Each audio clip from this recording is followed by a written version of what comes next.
News anchors के boycott की दूसरी लिस्ट भी रिलीज होने जा रही है।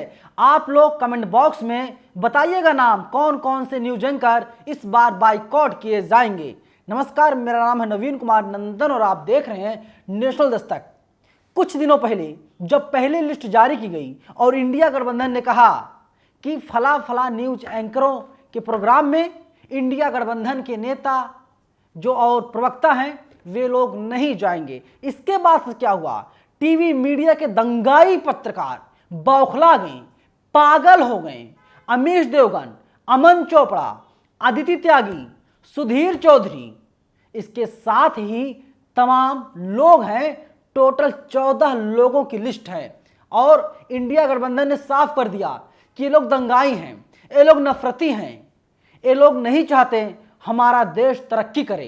ये लोग सत्ता से सवाल नहीं पूछते साहब, ये लोग सवाल पूछते हैं राहुल गांधी से, ये लोग सवाल पूछते हैं सोनिया गांधी से, ये लोग सवाल पूछते हैं नेहरू से, अगर ये लोग सवाल पूछते हैं तो मनमोहन सिंह से। लेकिन इनकी हिम्मत नहीं है, इनकी हैसियत नहीं है कि ये लोग नरेंद्र मोदी से, अमित शाह से, राजनाथ सिंह से सवाल पूछ सकें।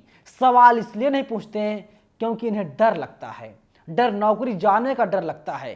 क्योंकि आपको पता होगा किस तरीके से दैनिक भास्कर के एक छोटे से पत्रकार ने सवाल पूछा था ईरानी जी से और ईरानी जी ने उसका क्या हश्र किया, उसकी नौकरी चली गई। लेकिन आज अमन चोपड़ा, अमीश देवगन, सुधीर चौधरी, सुशांत सिन्हा, ये लोग चीख रहे हैं, चिल्ला रहे हैं, कह रहे हैं कि सवाल नहीं पूछने दिया जा रहा है, पाबंदी लगा दी गई है। अमन चोपड़ा ने पूरा प्रोग्राम किया था। अमन चोपड़ा ने अपने प्रोग्राम की शुरुआत ऐसे की थी, अरे रोक कौन रहा भैया, सवाल तो आप जाकर के पूछिए, सवाल क्यों नहीं पूछते।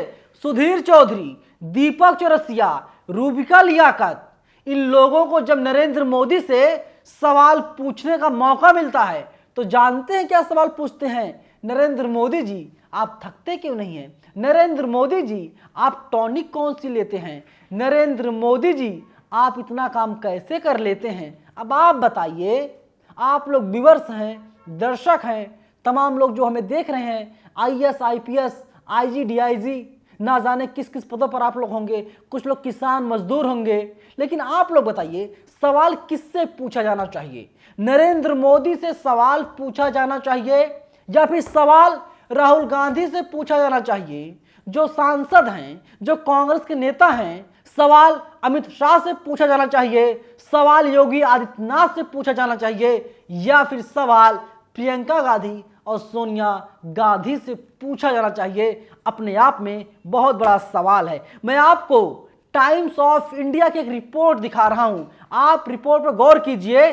साफ तौर पे द टाइम्स ऑफ इंडिया ने लिखा है, opposition bloc set to issue second boycott list of news anchors, यानी दूसरी जो लिस्ट है वो भी बहुत जल्दी रिलीज होने वाली है। लेकिन सबसे ज्यादा गौर करने वाली बातें है, एक न्यूज एजेंसी का भी नाम है, उस न्यूज एजेंसी को भी ब्लॉक किया जाएगा, बाइकॉट किया जाएगा।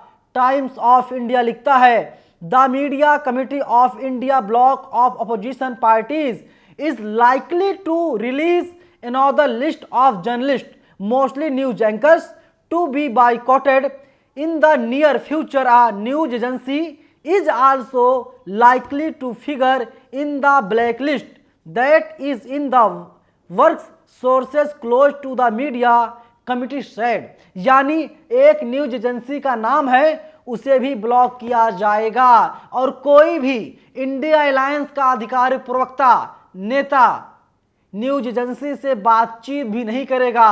तो सोचिए कि किस तरीके से अब इंडिया गठबंधन बहुत बड़ा फैसला लेने जा रही है और ये फैसला वास्तव में काबिले तारीफ है। लेकिन इंडिया गठबंधन ने साफ कह दिया है कि ये जो फैसला लिया जा रहा है, ये जिन जिन एंकरों का लगातार बाइकॉट किया जा रहा है, ये कोई परमानेंट फैसला नहीं है, बाद में रिवीजन भी किया जाएगा। अगर कुछ एंकर सुधर जाते हैं तो जिनमें नाम सुधीर चौधरी का है, रूबिका लियाकत का है, अदिति त्यागी का है, अमीश देवगन का है और तमाम जो 14 पत्रकार हैं उन लोग नाम है। अगर ये सुधर जाते हैं तो इन लोगों जो ब्लैक लिस्ट है इन लोगों को व्हाइट लिस्ट में डाल दिया जाएगा। लेकिन वहीं भारतीय जनता पार्टी ने बाकायदा एक चिट्ठी लिख दिया। चिट्ठी जारी करते हुए भारतीय जनता पार्टी ने कहा जिन 14 एंकरों को बाइकआउट किया गया है उनके साथ भारतीय जनता पार्टी खड़ी है। लेकिन सवाल वही है, अमीश देवगन जी, अमन चोपड़ा जी, सुधीर चौधरी जी, रूबिका लियाकत जी, अदिति त्यागी जी, आप लोग सवाल किससे पूछना चाहती हैं? राहुल गांधी से, मनमोहन सिंह से, नेहरू से, इंदिरा गांधी से, किससे सवाल पूछना चाहती हैं? बताइए आप लोग, किससे सवाल पूछने का मन है? हिम्मत नहीं है कि आप लोग नरेंद्र मोदी से एक सवाल भी पूछ सकें कि हमारा देश लगातार नीचे क्यों जा रहा है, हमारा देश लगातार तरक्की क्यों नहीं कर पा रहा है, हमारे देश की स्थिति दयनीय क्यों होती जा रही है। मैं देश के खिलाफ नहीं हूं, मैं देश में रहता हूं, मैं देशभक्त हूं, लेकिन सवाल वही है कि महंगाई, भुखमरी, बेरोजगारी, भ्रष्टाचार पर मोदी जी से सवाल कब पूछा जाएगा? अब आप बता दीजिए। मेरी बातें चुभ रही होंगी, सुधीर चौधरी, अमीश देवगन, अमन चोपड़ा, अर्णव गोस्वामी, अदिति त्यागी, ये बातें चुभ रही होंगी, लेकिन मैं आपसे पूछना चाहता हूं कि आप लोग चला दीजिए, तस्वीर लगाइए नरेंद्र मोदी की और आंकड़े निकालिए और कह दीजिए नरेंद्र मोदी जी, आज के शासनकाल में महंगाई बढ़ती जा रही है।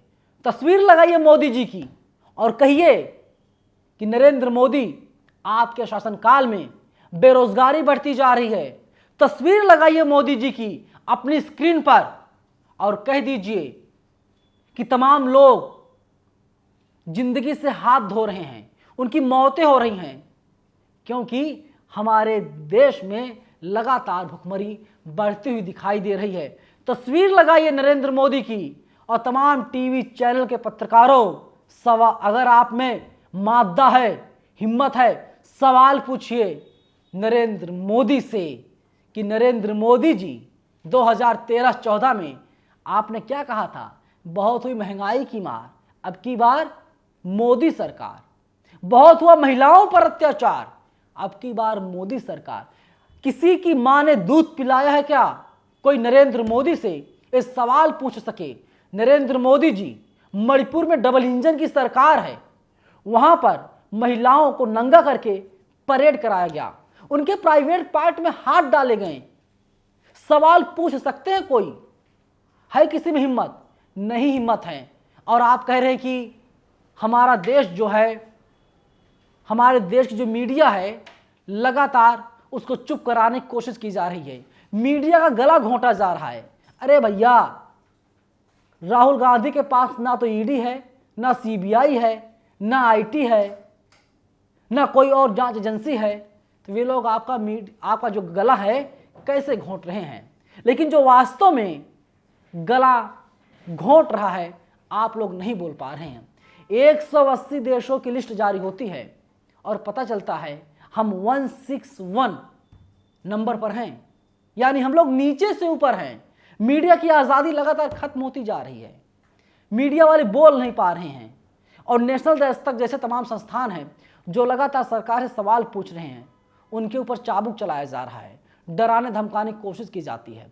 तुम मत बोलो, मत बोलो, बोलोगे तो तुम्हारे घर पर ईडी, सीबीआई और इनकम टैक्स वाले आ जाएंगे, बचकर रहो। और इसीलिए इंडिया गठबंधन दूसरी लिस्ट भी बहुत जल्द ही लाने जा रहा है।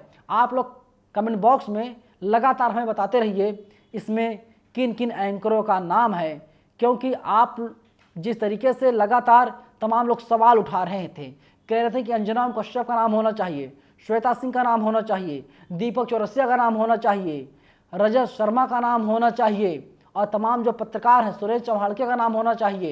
ये तमाम जो नफरत फैलाते हैं टीवी पर बैठ करके शाम 5 बजे से लेकर के रात के 11 बजे तक, इन लोगों का जो बिजनेस है, नफरत का बिजनेस है, वो स्टार्ट हो जाता है। राहुल कमल को भी इस लिस्ट में शामिल करना चाहिए और तभी जो है कि हमारे देश की मीडिया थोड़ा निष्पक्ष हो सकती है, सच बता सकती है, वरना आपको गुमराह करने की कोशिश लगातार टीवी के द्वारा किया जाएगा। लेकिन मैं आपको एक बात और बता दूं, ऐसा नहीं कांग्रेस जब शासन में थी, कांग्रेस का राज था, तो कांग्रेस मीडिया पर प्रहार नहीं करती थी, कांग्रेस करती थी और अभी भी कर रही है। एक गलत खबर क्या चला दी सुधीर चौधरी ने, आज तक पर आते हैं सुधीर चौधरी रात 9 बजे ब्लैक एंड व्हाइट लेकर के आते हैं और फिर सुधीर चौधरी के खिलाफ कर्नाटक में FIR दर्ज कर ली जाती है। तुमने अगर गलती से एक गलती कर दी तो तुम्हारे खिलाफ FIR दर्ज कर लिया जाएगा। कुल मिलाजुला करके यही है कि जिस तरीके से अब कहा जा रहा है, जो रिसोर्सेज हैं वो बता रहे हैं, एक न्यूज़ एजेंसी का नाम है, उसे भी बाइकआउट किया जाएगा, ब्लैकलिस्ट में उसका भी नाम डाला जाएगा। वैसे मुझे जितना पता है हमारे देश में सबसे बड़ी एजेंसियों में 2 ही एजेंसियाँ शुमार हैं, उनका नाम है ANI और PTI। ANI प्राइवेट है, PTI सरकारी है। यही देखना होगा कि किस एजेंसी को बाइकआउट की लिस्ट में शामिल किया जाता है। आपको क्या लगता है? आप लोग हमें ज़रूर बताइएगा कमेंट बॉक्स में, क्योंकि दूसरी लिस्ट भी बहुत जल्द ही आने वाली है। धन्यवाद। नेशनल दस्तक की आपसे गुजारिश है कि अगर इसको बचाना चाहते हैं तो नेशनल दस्तक को सब्सक्राइब करने के लिए रेड कलर के सब्सक्राइब बटन को दबाएं, फिर बेल आइकन की घंटी दबाएं। नेशनल दस्तक को बचाने के लिए बहुत जरूरी है कि हर खबर को शेयर करें, लाइक करें, कमेंट जरूर करें।